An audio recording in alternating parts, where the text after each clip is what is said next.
आज हम जिस राज्य के बारे में आपको बताने जा रहे हैं वो भारत के सबसे विकसित राज्यों में गिना जाता है। ये भारत की जीडीपी में 14.89% का योगदान करता है, जो दूसरे राज्यों से कहीं ज्यादा है। इसके साथ ही ये राज्य मोस्ट इंडस्ट्रियलाइज्ड स्टेट का दर्जा भी हासिल करता है। यहाँ के कल्चर और त्योहारों की बात ही कुछ और है। और इस राज्य में एक ऐसी झील है जो उल्का पिंड के गिरने से बनी है। ये राज्य टूरिज्म से लेकर भारतीय सिनेमा का केंद्र तक है। इस राज्य को छत्रपति महाराज जी की कर्मभूमि माना जाता है। अब तो आप समझ ही गए होंगे कि हम किस राज्य की बात कर रहे हैं। जी हां, हम बात कर रहे हैं महाराष्ट्र की। महाराष्ट्र यानी महान भूमि। ये भूमि आज जितनी महान और समृद्ध है, उससे कहीं ज्यादा समृद्ध है इसका गौरवशाली इतिहास, जो अन्य राज्यों के लिए एक प्रभामंडल बनाता है। भारत की आजादी से पहले इस क्षेत्र पर शासन करने वाले शासकों में मौर्य, पश्चिमी क्षत्रप, सातवाहन वंश, राष्ट्रकूट वंश, पश्चिमी चालुक्य, बहमनी, दक्कन सल्तनत, मुगल, शिवाजी द्वारा स्थापित मराठा साम्राज्य और ब्रिटिशर्स शामिल हैं। इन शासकों द्वारा छोड़े गए खंडहर, स्मारक, मकबरे, किले और पूजा स्थल राज्य के चारों ओर फैले हुए हैं। 1947 में आजादी के बाद जब 1950 के दशक में भाषा के आधार पर राज्यों का गठन हुआ, उस दौरान मराठी भाषी अभियान चलाया गया, जिसके बाद 1 मई 1960 को महाराष्ट्र राज्य का गठन किया गया था। तो चलिए शुरू करते हैं इस ऐतिहासिक सफर को। The early history.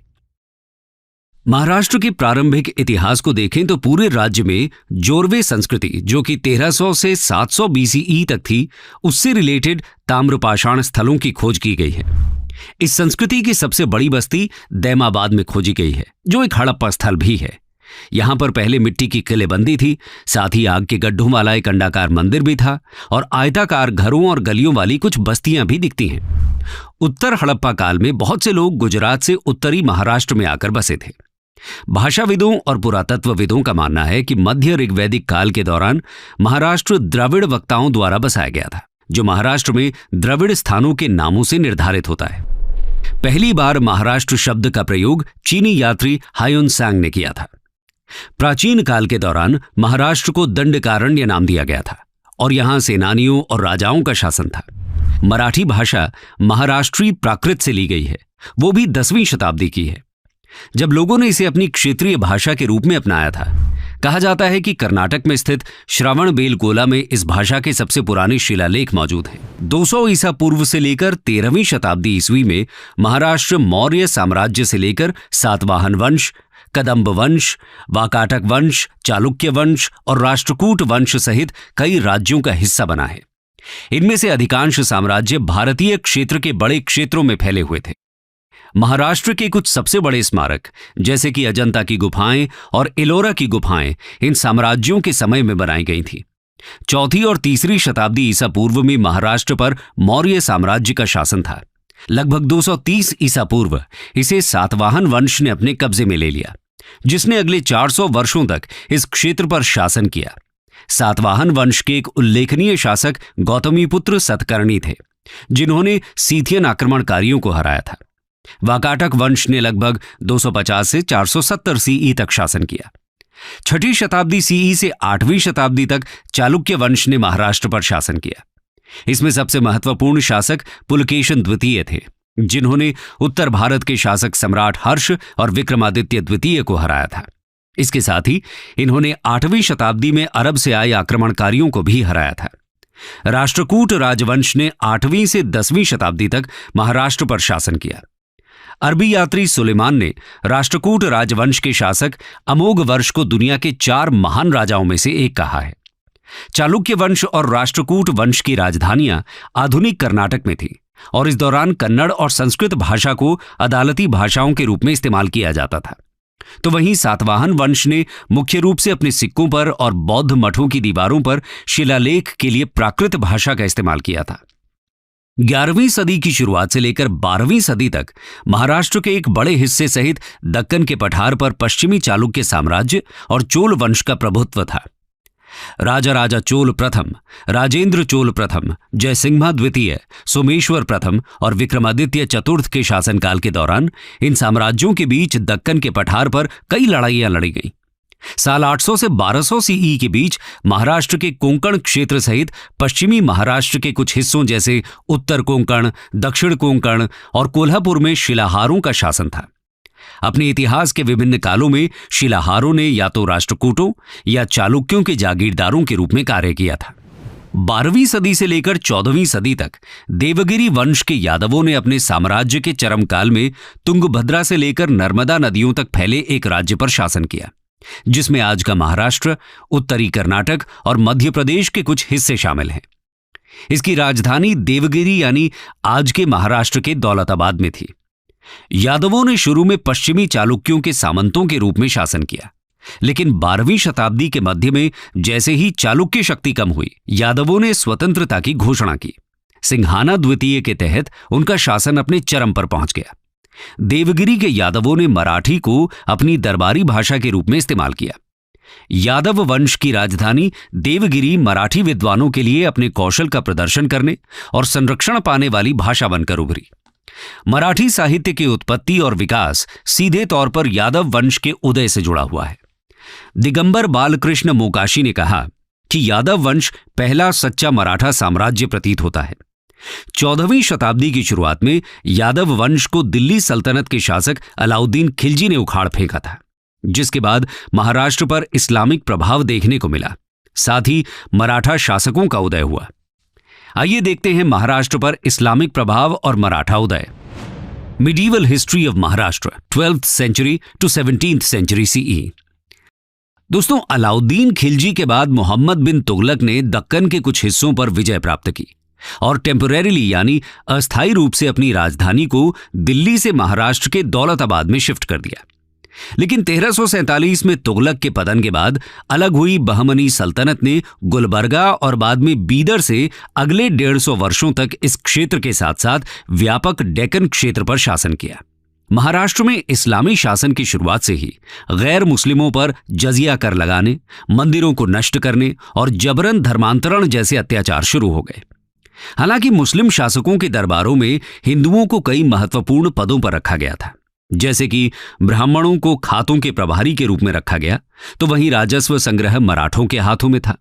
मराठों में पाटिल कास्ट के लोग ग्राम स्तर पर राजस्व संग्रह देखते थे और देशमुखी एक बड़े क्षेत्र में राजस्व संग्रह को संभालते थे। शिंदे, भोसले, शिर्के, घोरपड़े, जाधव, मोरे, महादेक, घाटगे और निम्बाड़कर जैसे कई परिवारों ने अलग अलग समय में अलग अलग सुल्तानों की वफादारी से सेवा की। 1518 में बहमनी सल्तनत के टूटने के बाद महाराष्ट्र क्षेत्र 5 दक्कन सल्तनतों अहमदनगर, बीजापुर, गोलकोंडा, बीदर, बेरार के बीच विभाजित हो गया। ये राज्य प्रायः आपस में लड़ते रहते थे और इन सभी ने मिलकर 1565 में दक्षिण के विजयनगर साम्राज्य को हराया। तो वहीं 1535 में पुर्तगाल के कब्जा करने से पहले मुंबई के वर्तमान क्षेत्र पर गुजरात की सल्तनत का शासन था। फारूकी वंश और राव शिंदे परिवार ने 1382 और 1601 के बीच खानदेश क्षेत्र पर शासन किया था, जिस पर बाद में मुगल साम्राज्य का कब्जा हो गया। अकबर के अधीन मुगलों ने 16वीं शताब्दी के अंत में दक्कन सल्तनतों के कब्जे वाले क्षेत्रों पर कब्जा करना शुरू कर दिया था। यह सिलसिला लगभग 1 सदी तक उनके उत्तराधिकारियों के अधीन जारी रहा। हालांकि इस दौरान मुगलों को कई बार चुनौतियों का सामना करना पड़ा। सबसे पहले 1607 से 1626 तक अहमदनगर के मलिक अंबर ने मुगलों के खिलाफ बगावत की। उसने मुर्तजा निजाम शाह द्वितीय की शक्ति को बढ़ाया और एक बड़ी सेना खड़ी की। मलिक अंबर दक्कन क्षेत्र में गुरिल्ला युद्ध का समर्थक था और मुगल सम्राट जहांगीर द्वारा उसे एक बड़ा दुश्मन माना जाता था। इसके अलावा 17वीं शताब्दी से पहले शिवाजी और बाद में उनके उत्तराधिकारियों द्वारा मुगलों को लगातार चुनौती दी गई थी। वास्तव में देखा जाए तो दक्कन में इस्लामी शासन का पतन तब शुरू हुआ जब शिवाजी ने 17वीं शताब्दी के उत्तरार्ध में बीजापुर सल्तनत के एक हिस्से पर कब्जा कर लिया। शिवाजी का जन्म 1630 में भोंसले वंश में हुआ था। 16 साल की उम्र में शिवाजी ने स्वतंत्र होने की इच्छा जाहिर की और मराठों को अपने तरीके से संभालना शुरू किया। शिवाजी ने बीजापुर की पतनशील आदिलशाही सल्तनत से एक क्षेत्र को स्वतंत्र कराया और वहां मराठा साम्राज्य का विस्तार किया। 1674 में उन्होंने खुद को रायगढ़ किले में छत्रपति के रूप में ताज पहनाया। इस प्रक्रिया में वो हिंदू प्रतिरोध और स्वशासन का प्रतीक बन गए। 17वीं शताब्दी के मध्य से 19वीं शताब्दी के प्रारंभ तक मराठा साम्राज्य भारत में राजनीतिक तौर पर हावी रहा।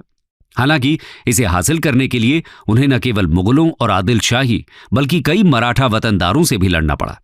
ये वतनदार अपने वतन को आर्थिक शक्ति और गौरव का स्रोत मानते थे और इसे छोड़ने के लिए राजी नहीं थे। वतनदारों ने प्रारंभ में शिवाजी के उदय का विरोध भी किया, लेकिन इससे उनके आर्थिक हितों को नुकसान हो रहा था। लेकिन शिवाजी ने अपनी डिप्लोमैटिक स्किल से इन्हें भी अपने साथ मिला लिया। शिवाजी ने मॉडर्न कॉन्सेप्ट्स के आधार पर एक ऐसी सरकार की स्थापना की जिसमें कैबिनेट, फॉरेन अफेयर्स और इंटरनल इंटेलिजेंस जैसे डिपार्टमेंट्स शामिल थे। उन्होंने न सिर्फ मिलिट्री एडमिनिस्ट्रेशन की स्थापना की बल्कि एक शक्तिशाली नौसेना का निर्माण भी किया। इसके साथ ही उन्होंने महाराष्ट्र के पश्चिमी तट पर स्थित विजयदुर्ग किले को मजबूत किया और साथ ही नए किलों का निर्माण किया। पेचिश के कारण 3 अप्रैल 1680 के आसपास उनकी मृत्यु हो गई। शिवाजी की मृत्यु के बाद मुगल बादशाह औरंगजेब ने मराठों पर हमला किया, जिसके कारण अगले 27 साल तक संघर्ष चलता रहा। लेकिन 1707 में औरंगजेब की मृत्यु ने युद्ध को समाप्त कर दिया और मुगल साम्राज्य के पतन की शुरुआत की। इसके बाद 18वीं शताब्दी में शाहू प्रथम और पेशवा शासन के तहत मराठा प्रभाव का विस्तार शुरू हुआ। 18वीं शताब्दी के दौरान मराठी चित्पावन ब्राह्मण परिवार से संबंधित पेशवाओं ने मराठा सेना को नियंत्रित किया और बाद में मराठा साम्राज्य के वंशानुगत प्रमुख बने। उनके शासनकाल के दौरान मराठा साम्राज्य 1760 में अपने चरमोत्कर्ष पर पहुंच गया। बाजीराव प्रथम 20 साल की उम्र में पेशवा बनने वाले सबसे प्रमुख थे। उत्तर भारत में अपने अभियानों के लिए उन्होंने अपनी उम्र के युवा नेताओं जैसे राणोजी शिंदे, मल्हार राव होलकर, पुअर बंधुओं और पिलाजी गायकवाड़ को सक्रिय रूप से बढ़ावा दिया। ये नेता महाराष्ट्र के पारंपरिक कुलीन परिवारों से नहीं आते थे।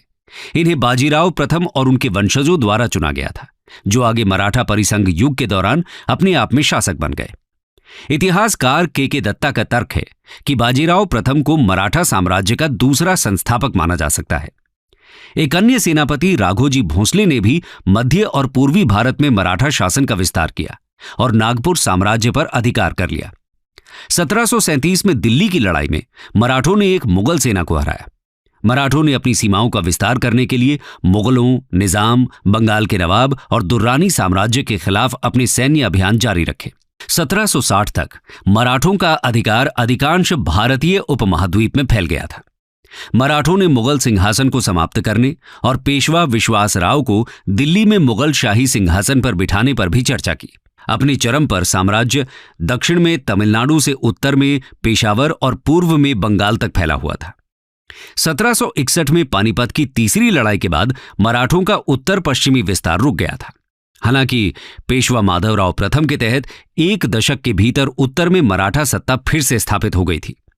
माधवराव प्रथम के तहत सबसे मजबूत शूरवीरों को अर्ध स्वायत्तता प्रदान की गई। बड़ौदा के गायकवाड़, इंदौर और मालवा के होलकर, ग्वालियर और उज्जैन के सिंधिया, नागपुर के भोंसले के नेतृत्व में मराठा राज्यों का एक संघ बनाया गया। इस दौरान भारत में ब्रिटिशर्स की एंट्री हो गई थी और साथ ही पेशवाओं का उनसे संघर्ष भी शुरू हो गया था। तो चलिए जानते हैं महाराष्ट्र पर ब्रिटिश शासन का प्रभाव। British rule in Maharashtra. Maharashtra में ब्रिटिश शासन तीसरे एंग्लो मराठा युद्ध के बाद शुरू हुआ। तीसरा एंग्लो मराठा युद्ध, जो 1817 और 1819 के बीच लड़ा गया था, मराठा साम्राज्य और अंग्रेजों के बीच सत्ता के लिए एक तीव्र संघर्ष था।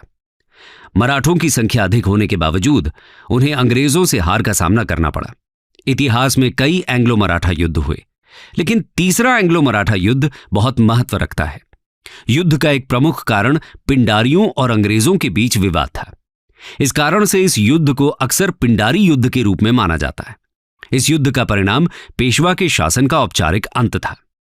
इधर ब्रिटिश कंपनी ने महाराष्ट्र पर अधिकार कर लिया।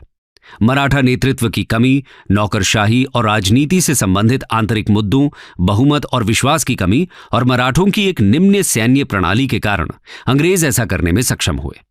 इस युद्ध के अंत में अंग्रेजों ने राजनीतिक वर्चस्व अपने हाथ में ले लिया और एक नए युग की शुरुआत की।